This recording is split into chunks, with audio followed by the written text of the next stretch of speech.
जैसे जैसे समय बढ़ रहा है, बीतता जा रहा है, वैसे वैसे मुझे समय के साथ भाग्य पे भरोसा और बढ़ता गया। क्योंकि मेरा एक परिचय तो बताया गया कि मैं वकील हूं, एक्चुअली मैं इंजीनियर हूं। बेसिकली मैं इंजीनियर था, कई कंपनियों में मैंने नौकरी किया। फिर कुछ दिन के बाद समझ में आएगा ये बस चोर चक्कों की बेल कराने क्या मतलब, इसके लिए थोड़ी इंजीनियरिंग छोड़ी थी। तो वहां से फिर हम कॉन्स्टिट्यूशन की तरफ आ गए। मैं शुरुआत कुछ और करने वाला था, लेकिन जब यहाँ पे गणेश जी गणेश की वंदना हुई तो इसलिए मैं शुरुआत कुछ और कर रहा हूं। हमने सबने देखा हमारी बेटियों ने कितना अच्छा गणेश जी की वंदना किया। ये गणेश वंदना जो आज हुई है इंदौर में, ये कभी दुर्योधन के ननिहाल गंधार में भी होती थी, ये भरत के ननिहाल कैकेय में भी होती थी, ये तक्षशिला में भी होती थी, ये पर्शिया में भी होती थी।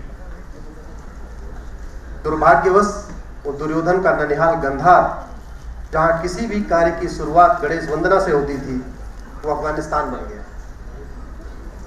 राजा भरत का ननिहाल कैकेय, जहां से रानी कैकेयी आई थी, वो पाकिस्तान बन गया। तक्षशिला, जहां दिन की शुरुआत ही वेद मंत्रों के साथ होती थी, आचार्य चाणक्य जहां प्रोफेसर हुआ करते थे, वो रावलपिंडी बन गया। कुंभा काबुल बन गया, गंधार कंधार बन गया, कैकेय पेशावर बन गया। अनगिनत देश, 55-60 देश ऐसे हैं जहां दिन की शुरुआत सूर्य नमस्कार, सूर्य वंदना, वेद मंत्रों के उच्चारण के साथ होती थी। आज वहां पे नहीं हो रही।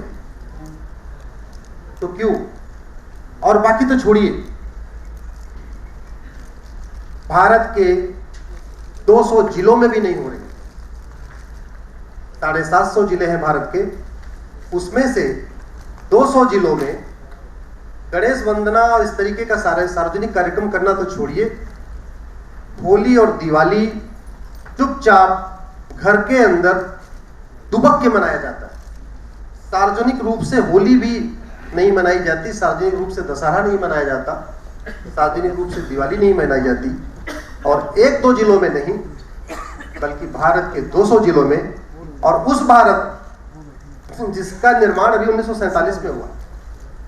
मैं अखंड भारत की बात नहीं कर रहा हूं, उस भारत का जिसका निर्माण 75 साल पहले हुआ। हम 75वीं वर्षगांठ मना रहे। और हमारा ट्रेडिशन देखिए कितना तगड़ा था। राजकुमार का नाम उस राज्य पे नहीं होता था, राजकुमारी का नाम उस राज्य पे होता था। हमारा कल्चर कितना था। कौशल की राजकुमारी कौशल्या, कौशल के राजकुमार का नाम कौशल नहीं था, कौशल के राजकुमारी का नाम कौशल्या था। कैकेय के राजकुमारी का नाम कैकेयी था, गंधार के राजकुमारी का नाम गंधारी था, सौमित्र देश के राजकुमारी का नाम सुमित्रा था। यह हमारे देश में विमेन एम्पावरमेंट था। और जिस गंधार में कभी हमारी बेटियां, कभी हमारी बहनें शुरुआत में गणेश वंदना करती थी, आज अभी तालिबान के राज्य में स्कूल उनका जाना बंद हो चुका है। आपने महाभारत में देखा होगा, एक प्रसंग आता है, मैं शिव भक्तिनी गांधारी, और महाभारत में इसका प्रसंग है कि गांधारी भगवान शिव की बहुत बड़ी भक्तिनी थी, और राजकुमारी के लिए गंधार नरेश ने बहुत ही भव्य भगवान शिव का मंदिर बनवाया था। कहां गया वो भगवान शिव का मंदिर? कभी सुना आपने अफगानिस्तान में कोई शिव मंदिर भी है? सुना आपने? जरा से बोलिए। देखिए, तो मेरा आग्रह है जब मैं कुछ बोलूं तो, क्योंकि यहाँ पे भाषण नहीं होगा, संवाद होगा। संवाद का मतलब लगातार। सुना आपने कोई गंधार में कोई शिव मंदिर है? उस जमाने का भव्य शिव मंदिर। रानी कैकेयी भगवान विष्णु की बहुत बड़ी भक्तिनी थी और उनके पूजा करने के लिए कैकेय नरेश ने बहुत भव्य विष्णु मंदिर बनवाया था। कभी सुना आपने कि पेशावर में कोई विष्णु का मंदिर बचा हुआ है? और जहां तक विमेन एम्पावरमेंट की बात करें तो जब कैकेय नरेश और रावण का युद्ध हुआ था, अगर आपने रामायण देखा होगा तो वो प्रसंग आपने देखा होगा, तो जब कैकेय नरेश की सेना हारने लगी तो रानी कैकेयी सेना की बागडोर संभाल रही थी। देखा होगा आपने, देखा होगा। ये हमारे देश का विमेन एम्पावरमेंट था। और उस पेशावर में जब वो कैकेय पेशावर बन गया, लड़कियों का पूरा बाल ढका हुआ है, चेहरा ढका हुआ है, आंख भी ढकी हुई है, और आज वो बाहर नहीं निकल सकती, जहां वो सेनापति का काम करती थी। ये सिचुएशन है। तो समस्या, ये मेरा व्यक्तिगत मत ये है कि समस्या धर्म और मजहब की नहीं है, समस्या दो संस्कृतियों की है। अगर आप विष्णु पुराण उठा के देखें, विष्णु पुराण अगर पढ़ने का मौका नहीं मिला, आज का यूट्यूब का जमाना है, गूगल का जमाना है, विष्णु पुराण धारावाहिक भी बना हुआ है। कितने लोगों ने देखा? जरा हाथ उठाए एक बार। देखा है कुछ? आपके यहां कितने लोगों ने देखा? मैं बाकी जगह पूछता हूं, कोई देखा ही नहीं। ये तो धर्म नगरी इंदौर है जहां इतने लोगों ने देखा है। तो उसमें आप देखें तो जब से पृथ्वी बनी है, युद्ध वहीं से शुरू हो गया, और भगवान को बार बार अवतार इसलिए लेना पड़ा। इतने अवतार हुए वो लगातार युद्ध के टाइम में हुए। पहले देव और दानव संस्कृति का युद्ध हुआ, मानव और राक्षस संस्कृति का युद्ध हुआ। महाभारत आपने देखा ही है, रावण का राम का देखा ही है। ये सांस्कृतिक युद्ध है, इसको हमें समझना पड़ेगा। ये सांस्कृतिक युद्ध है, और सांस्कृतिक युद्ध में जैसा अभी सांवला जी ने कहा, आप केवल धर्म की जय करोगे तो धर्म की जय नहीं होगी जब तक आप अधर्म का नाश नहीं करोगे। और अधर्म का नाश कैसे होगा? भारत लोकतांत्रिक देश है, भारत में तो डेमोक्रेसी है, भारत में तो ये संविधान चलता है। तो ऐसे तो हो नहीं सकता, उठाया डंडा वंडा उठाया, लाठी उठाया, तलवार उठाया, अधर्म का नाश कर दिया। हमें जो लोग उसको ठीक समझते हैं वो भी अपना करें, मैं उनको मना नहीं कर रहा हूं, लेकिन मैं संविधान का जानकार हूं, इसलिए मैं तो ये कहता हूं कि इसके भी तरीके हैं करने, इससे भी किया जा सकता है। लेकिन मैं उस पर आऊं उससे पहले कुछ बातें ऐसी जो मैं समझना पड़ेगा। पहली बात तो ये कि मनमोहन सिंह जी जो बहुत संभ्रांत परिवार के थे, वो नंगे बदन क्यों भागे?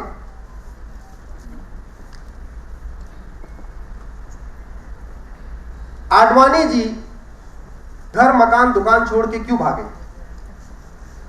पृथ्वीराज कपूर, सुनील दत्त, रोशन, गुलजार अपना सब कुछ छोड़ के क्यों भागे? इंद्र कुमार गुजराल अपना सब कुछ छोड़ के क्यों भागे? मिल्खा सिंह अपना सब कुछ छोड़ के क्यों भागे? अगर हमें एक दिन का मौका मिल जाए भागने का, हम लोग कुछ तो लेके भागेंगे ना? अरे कुछ नहीं तो सोना चांदी तो लेके भागेंगे। एक बार जरा बोलिए ना, ये गंभीर विषय है, इसलिए बोलिए इसको। अगले 1.5-2 घंटे बाद बहुत गंभीरता के साथ होगी, शायद हंसने हंसाने का मौका नहीं मिलेगा, लेकिन इसको आप गंभीरता समझिए।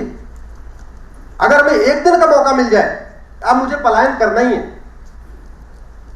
तो कम से कम सोना चांदी ले लेंगे, पैसा वैसा रख लेंगे, हो सकता है एक आधा अटैची भी रख ले भागने के लिए। आप कल्पना करिए, पाकिस्तान का टॉपर, लॉ का टॉपर छात्र वहां से नंगे पांव भागा। मैं अपने गुरु की बात कर रहा हूं। और मैं तो राजनीति में कुछ ऐसे लोगों को भी जानता हूं, उनका नाम नहीं लेना चाहूंगा, जिसमें एक तो अपनी पत्नी को लेकर नहीं भाग पाए, आप सोच सकते हैं कि उसमें मानसिक स्थिति क्या रही होगी कि अपनी पत्नी को भी नहीं ले पाए, खुद ही भाग गए, खुद ही भाग आए इधर। एक मैं ऐसे नेता को जानता हूं जो अपनी बेटी को नहीं लेकर भाग पाए, सोना चांदी छोड़ दीजिए, बेटी को लेकर नहीं भाग पाए। ये कब होता है, कल्पना करिएगा। एक बार पलायन की कल्पना करिए और फिर यह कल्पना करिए कि किन स्थितियों में मैं खुद तो भागूंगा, अपनी बेटी को नहीं लूंगा और अपने वाइफ को भी नहीं लूंगा। लेकिन ऐसा हुआ है ना, ऐसा हुआ है, हुआ और हो रहा है, हुआ और हो रहा है।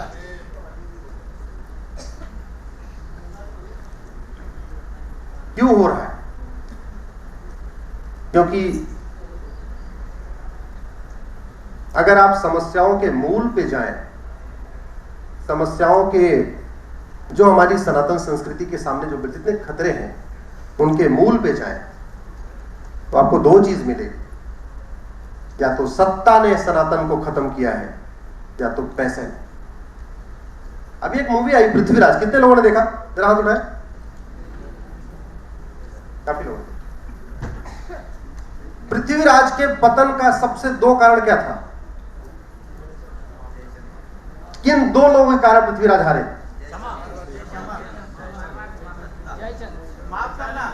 दो व्यक्तियों की बात मैं कर रहा हूं। एक जयचंद, दूसरा कौन? दूसरा वो व्यापारी जिसने पैसे के खातिर जयचंद का ऑफर गजनी तक पहुंचाया और गजनी से पैसा लेके गजनी और जयचंद के बीच में संधि करवाई। तो उसको आप इतने समझे, एक सत्ता के खातिर गद्दारी कर रहा था, दूसरा पैसे के खातिर। और यही समस्या आज भी है। अगर आप भारत में अंग्रेजी कानूनों को देखें, अंग्रेजों ने 100% कानून या तो लूटने के लिए बनाया या तो बांटने के लिए बनाया। 100%, 100%।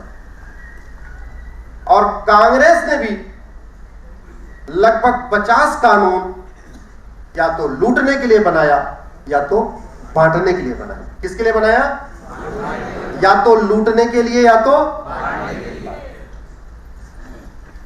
1991 में कानून बनाया गया जिसको मैंने 2020 में चैलेंज किया था राम मंदिर के जजमेंट के बाद सुप्रीम कोर्ट में। वो मैटर चल रहा है। उसका नाम है पूजा स्थल कानून। नाम बड़ा अच्छा है, पूजा स्थल। ऐसे लगता है कि पूजा स्थल के संरक्षण के लिए कानून बना है, इतना प्यारा नाम। वो कानून ये कहता है कि भारत में 1947 में जिन स्थानों पे जिसका जो यथास्थिति थी वो बरकरार रहेगी। इसका मतलब 1947 में भोजशाला की जो स्थिति रहेगी वो चलती रहेगी। 1947 में ज्ञानवापी का जो स्थिति थी वो चलती रहेगी। मथुरा में जो स्थिति थी वो चलती रहेगी। भद्रकाली में जो स्थिति थी वो चलती रहेगी। जौनपुर के अटाला में जो स्थिति थी वो चलती रहेगी। भारत का संविधान भारतीयों के लिए है। भारत का संविधान विदेशियों के लिए है क्या? ये बाबर के लिए बना है क्या? औरंगजेब के लिए बना? गजनी गोरी तुगलक के लिए बना? तो जब भारत का संविधान भारतीय संस्कृति, भारतीय परंपरा, भारतीय ज्ञान, भारतीय विज्ञान, भारतीय वेशभूषा, भारतीय रीति रिवाज, इसके प्रमोशन और प्रोटेक्शन के लिए बना है, तो सरकार कानून बना के गजनी, गोरी, बाबर, हुमायूं के गलत इल्लीगल काम को लीगलाइज कैसे कर सकती है? यही बात मैंने सुप्रीम कोर्ट में अपने पीआईएल में यही बात लिखी है। आपके सामने जो कुछ अगले 1.5 घंटे तक बात करने जा रहा हूं, ऐसी कोई बात नहीं करने वाला हूं जो मैंने सुप्रीम कोर्ट में अब तक नहीं कहा है। संविधान कहता है कि देश कानून से चलेगा। सुनते हैं हम लोग? इस देश में कानून का राज है, सब लोग सुनते हैं। अरे जब कानून का राज है तो विवादों का फैसला फिर तो अदालत के जरिए होगा। अगर कानून का राज है तो विवाद का फैसला कैसे होगा? कोर्ट के जरिए। और वो कानून बना के कांग्रेस ने ये कहा है कि कोई नया मुकदमा जाएगा नहीं और जो मुकदमा चल रहा है वो खत्म हो जाएगा। ऐसे कानून। उससे पेट नहीं भरा, अगले साल एक और कानून बना दिया 1992 में, उसको भी मैंने सुप्रीम कोर्ट में चैलेंज किया। उसका नाम है माइनॉरिटी कमीशन एक्ट, अल्पसंख्यक कानून। इस देश में 1992 के पहले तक कोई अल्पसंख्यक कानून था नहीं, और यह सब शुरू हुआ राम मंदिर के मूवमेंट के बाद। जैसे राम मंदिर का मूवमेंट पीक पे आया, कांग्रेस को लगा कि ये राम भक्तों का वोट हमें नहीं मिलेगा, तो रामद्रोहियों का वोट ले लिया जाए। इसलिए उन्होंने पहला 1991 में कानून बनाया, पूजा स्थल कानून। दूसरा कानून बनाया 1992 में, उसको कहते हैं अल्पसंख्यक कानून। अल्पसंख्यक कौन, किसी को नहीं पता। 1% वाला अल्पसंख्यक कि 5% वाला अल्पसंख्यक, कहीं नहीं लिखा। लेकिन अल्पसंख्यक कल्याण मंत्रालय भी बन गया, अल्पसंख्यक आयोग भी बन गया, अल्पसंख्यक के नाम पे वजीफा, अल्पसंख्यक के नाम पे लोन, अल्पसंख्यक के नाम पे 15-50 योजनाएं, अल्पसंख्यक के नाम पे हमारा और आपका दिया हुआ कम से कम केंद्र और राज्य मिला दीजिए तो 25,000 करोड़ रुपए खर्च हो रहा है। लेकिन अल्पसंख्यक कौन है, किसी को नहीं पता। जिन्हें वेतन भत्ता, गाड़ी, बंगला, पेंशन मिलता है अच्छा अच्छा कानून बनाने के लिए, वो ऐसे घटिया कानून बना रहे हैं। उनको गद्दार कहना चाहिए कि नहीं? सांवला जी की भाषा में उनको गद्दार कहना चाहिए कि नहीं? जो ड्राइवर अपनी ड्यूटी ईमानदारी से न करे उसको क्या कहेंगे?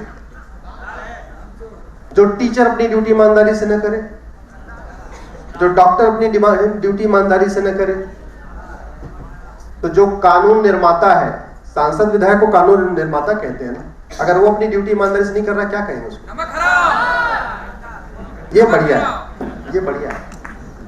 अरे भैया, तुम्हें वेतन भत्ता, गाड़ी, बंगला, पेंशन, नौकर चाकर, free ticket, free air ticket, free rail ticket, मंदिर में वीआईपी दर्शन की व्यवस्था, ये घटिया कानून बनाने के लिए मिल रही है क्या? तुम घटिया कानून बनाओ जनता के टैक्स के पैसे से, और मैं उसको सुप्रीम कोर्ट में चैलेंज करता रहूं अपने घर का दीपक, अपने घर के वो कोर्ट फी जमा करके। यही काम है क्या? तुम अपनी ड्यूटी करो, क्यों नहीं कर रहे? अगर तुम अपना ड्यूटी ईमानदारी से नहीं कर रहे हो, इसका मतलब तुम वेतन भत्ता, गाड़ी, बंगला हराम की खा रहे हो। और जो आदमी हराम खाए उसको क्या कहते हैं? सीधी सी बात, मैंने नहीं कहा, आप लोगों ने कहा।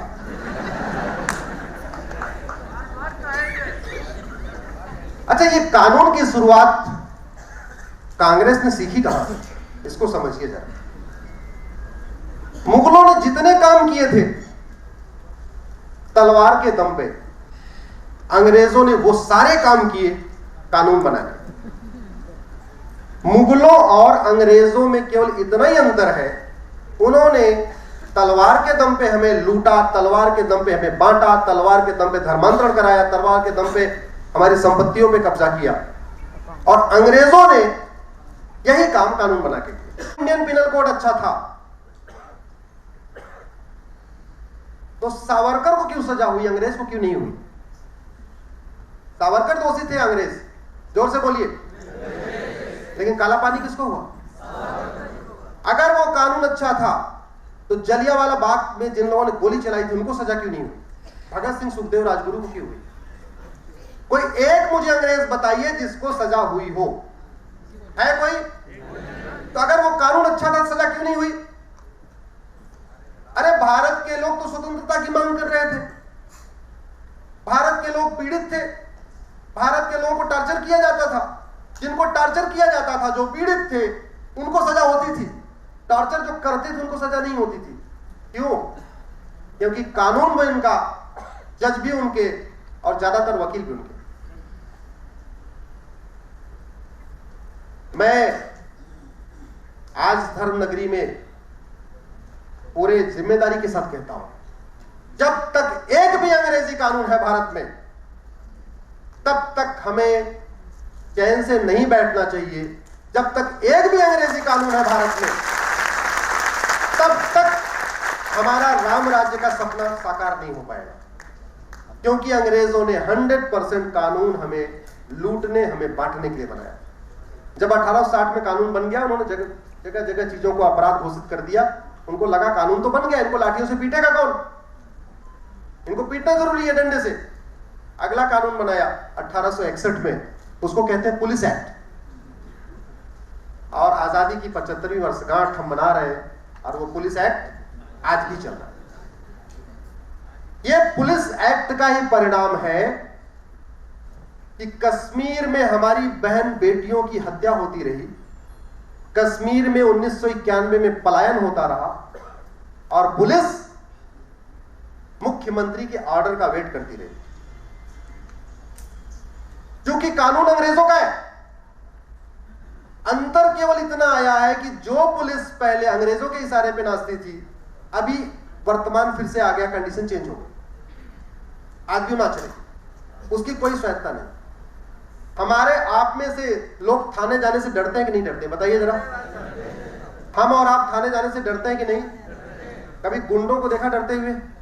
लुच्चे लफंगों को देखा, बदमाशों को देखा, दलालों को थाने जाने से डरते देखा, घूसखोरों, कमीशन-खोरों, जमाखोरों, मिलावटखोरों, कालाबाजारियों को थाने जाने से डरते देखा?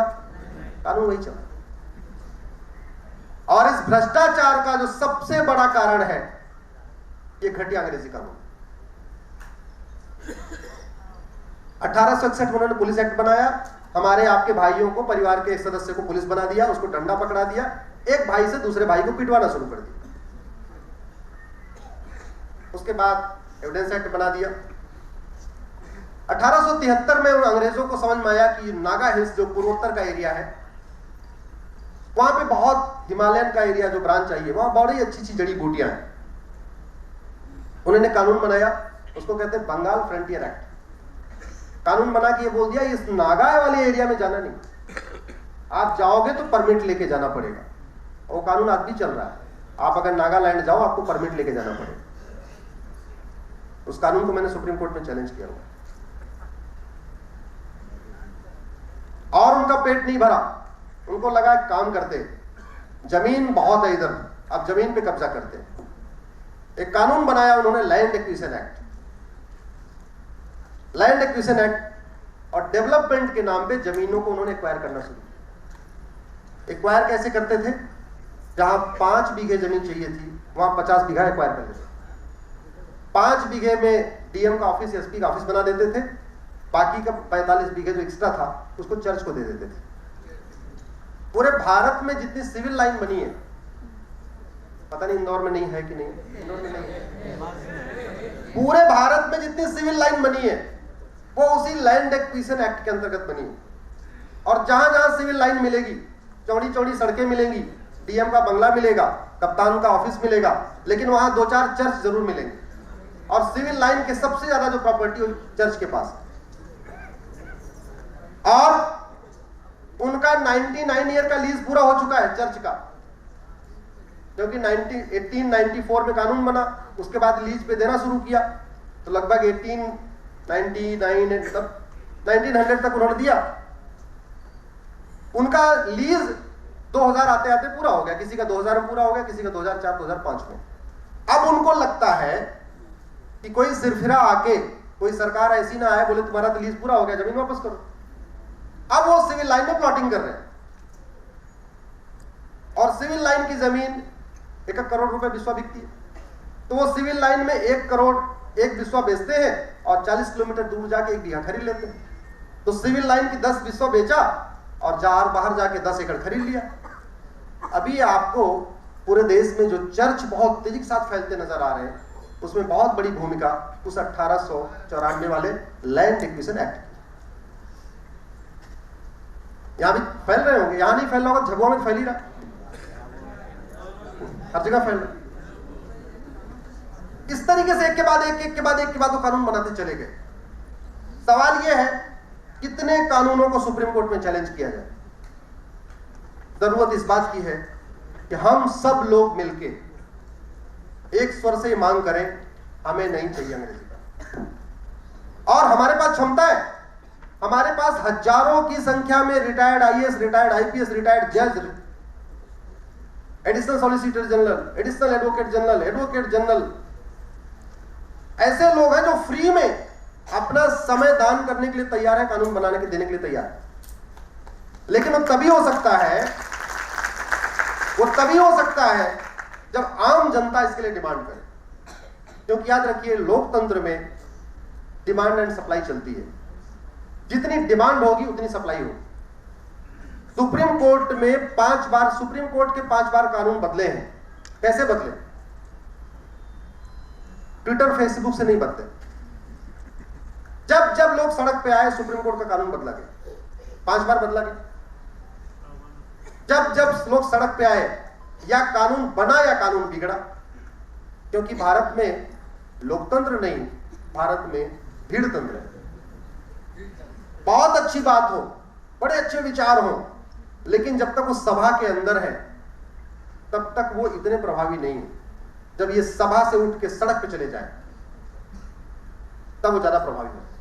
जितने यहां लोग बैठे हुए अभी 2-3 घंटे सुनने के लिए, इसका प्रभाव है।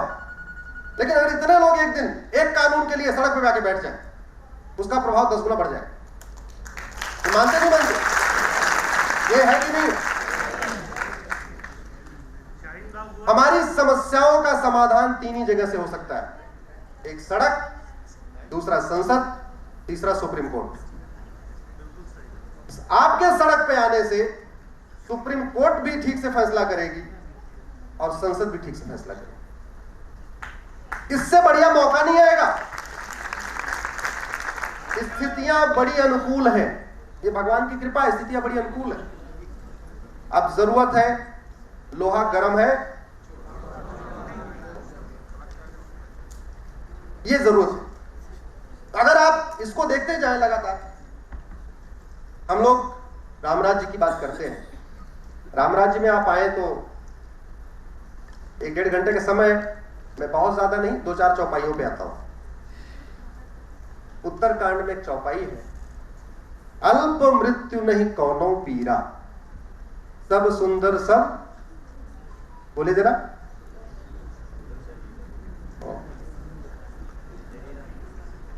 अल्प मृत्यु नहीं कौनो पीरा, सब सुंदर सब विरज शरीरा।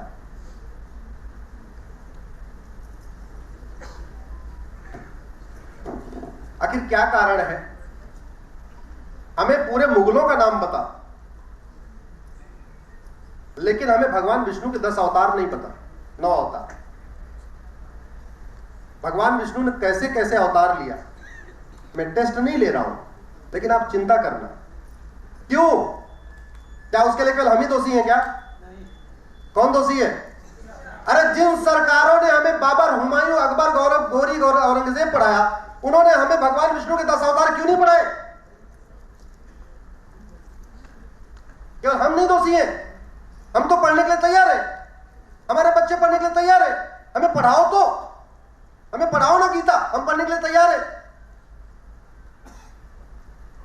हाँ, सिलेबस में डाल दो, फिर हमें अगर ना आता हो भगवान विष्णु के 10 अवतार, फिर हमारी कमी है, फिर हमारे बच्चों की कमी है।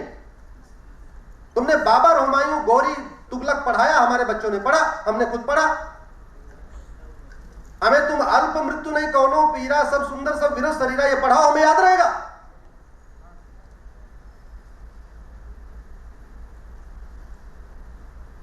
इसलिए जो सबसे बेसिक रिक्वायरमेंट है राम राज्य की, वो है समान शिक्षा। जब इस देश का संविधान,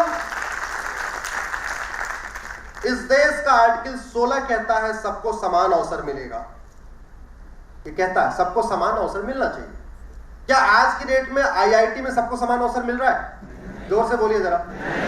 इंजीनियरिंग में, मेडिकल में, सारे एग्जाम एक हो रहे हैं, किताबें 100 तरीके की चल रही हैं, सबको समान अवसर कैसे मिले? सीबीएसई बोर्ड का बच्चा अलग किताब पढ़ रहा है, आईसीएसई बोर्ड का बच्चा अलग किताब पढ़ रहा है, इंदौर का बच्चा अलग किताब पढ़ रहा है, मध्य प्रदेश बोर्ड वाला अलग किताब पढ़ रहा है, यूपी बोर्ड वाला अलग पढ़ रहा है, बिहार वाला अलग, बंगाल वाला अलग। क्यों? जरूरत क्या है? ये सीबीएसई, आईसीएसई अलग अलग क्यों? इन दोनों को मर्ज करके एक भारतीय शिक्षा बोर्ड क्यों नहीं बना देते?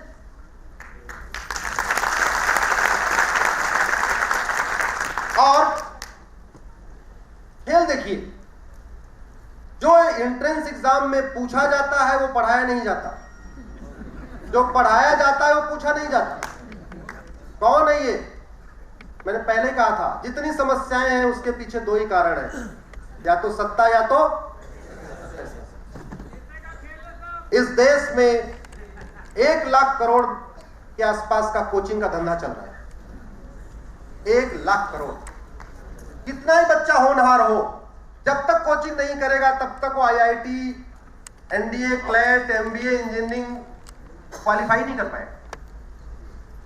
इसका मतलब कोचिंग माफिया ये तय करते हैं कि पढ़ाया क्या जाएगा और पूछा क्या जाएगा। आप लोग सहमत हैं कि नहीं? जोर से बोलिए जरा एक बार। इस देश में जब ये संविधान का आर्टिकल 16 कहता है सबको समान अवसर मिलना चाहिए, यानी गरीब हो या अमीर, हिंदू हो या मुसलमान, पारसी हो या ईसाई, इंदौर का बच्चा हो या देवास का या खरगोन का हो या खंडवा का, किताब एक कर दो। बंगाल वाला बंगाली में पढ़ेगा, गुजरात वाला गुजराती में पढ़ेगा, महाराष्ट्र वाला मराठी में पढ़ेगा, तमिलनाडु वाला तमिल में पढ़ लेगा। यही तो होगा। और जो एंट्रेंस में पूछना है वो पढ़ाओ और जो पढ़ाओ वो पूछो, खत्म बात हो गई। राइट टू एजुकेशन, इसको RT कहते हैं। किसने बनाया राइट टू एजुकेशन कानून? संसद ने। भोपाल में नहीं बना, दिल्ली में बना।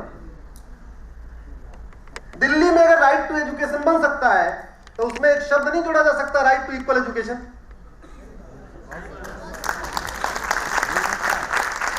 जोर से बोलिए जरा।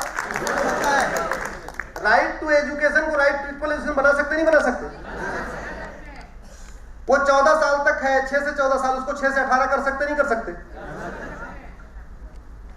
एक देश वन नेशन वन सिलेबस हो सकता है कि नहीं? One nation one education board हो सकता है कि नहीं?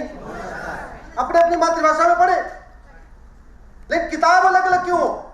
और बाकी तो छोड़िए, क्या आपके इंदौर के सारे बच्चों की किताब है क्या? नहीं। जो 2000 रुपए फीस देता उसकी किताब अलग, जो 5000 रुपए फीस देता उसकी किताब अलग, जो 8000 फीस देता उसकी किताब अलग, जो 10000 रुपए फीस देता उसकी अलग किताब।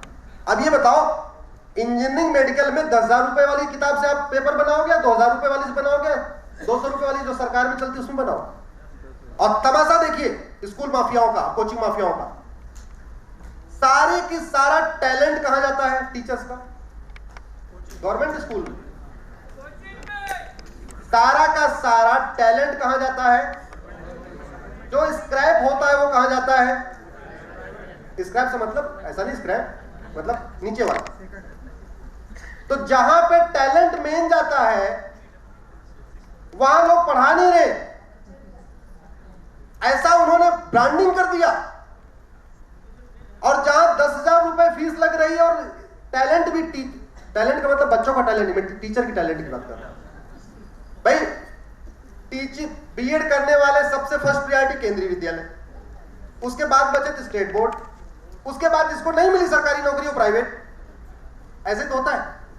इसके अपवाद हो सकते हैं, मैं ये नहीं कह रहा हूं, लेकिन 99% ऐसे ही होता है। तो जहां पे वो बचा हुआ टैलेंट आ रहा है टीचर्स का, वहां 10,000 रुपए फीस, और जहां क्रीम जा रहा है वहां 200 रुपए फीस। इसके बावजूद भी अभिभावक वहां नहीं पढ़ाने के लिए तैयार है, 10,000 रुपए देने के लिए तैयार है, लड़ रहे हैं, झगड़ रहे हैं, विधायक की सिफारिश लगवा रहे हैं, मंत्री की सिफारिश लगवा रहे हैं, हमारे बच्चे का एडमिशन करा दो, और 2-3 लाख रुपए देके सेटिस्फाई है। मैं आपको ये कहता हूं, इस देश में अब वो एक पार्ट हो गया, इस पूरी दुनिया में जिस देश में एक भी विशेष स्कूल है, शब्दों को समझिए, भावनाओं को समझिए, जिस दुनिया में एक भी स्कूल है वहां शांति नहीं है। एक स्कूल खोल दीजिए, एक जिला शांत हो जाए। और भारत में ऐसे विशेष 5 लाख से ज्यादा स्कूल है। क्या होगा हमारा भविष्य? क्या होगा? मैं आपको गारंटी के साथ कहता हूं, अगर हम कुछ जरूरी चीजें जल्दी नहीं किए, अगले 15 से 20 साल में ये वसुधैव कुटुंबकम, सर्वधर्म संभाव, नारी तू नारायणी, सबका साथ सबका विकास इतिहास बन के रहेगा, अगर हमने विशेष स्कूलों को बंद नहीं किया। अरे वहां ऐसी ऐसी चीज पढ़ाई जा रही जो आप कल्पना नहीं कर सकते और सरकार के दायरे में नहीं है, इसलिए सरकार भी ऑडिट नहीं कर सकती इनकी किताब में क्या लिखा हुआ है। वहां जो पढ़ा रहा है उसकी क्या क्वालिफिकेशन सरकार को नहीं पता, कौन सी किताब पढ़ाई जा रही है सरकार को नहीं पता, सीसीटीवी लगा नहीं है कि सरकार को पता चल जाए कि एक्चुअल में वहां पे क्या क्या तालीम चल रही है। अशांति फैलाने के लिए तो एक ही स्कूल बहुत था, यहां तो लाखों खुल चुके हैं।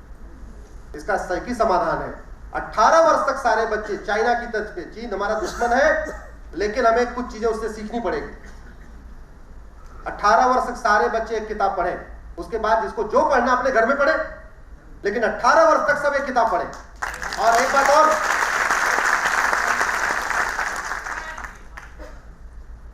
एक किताब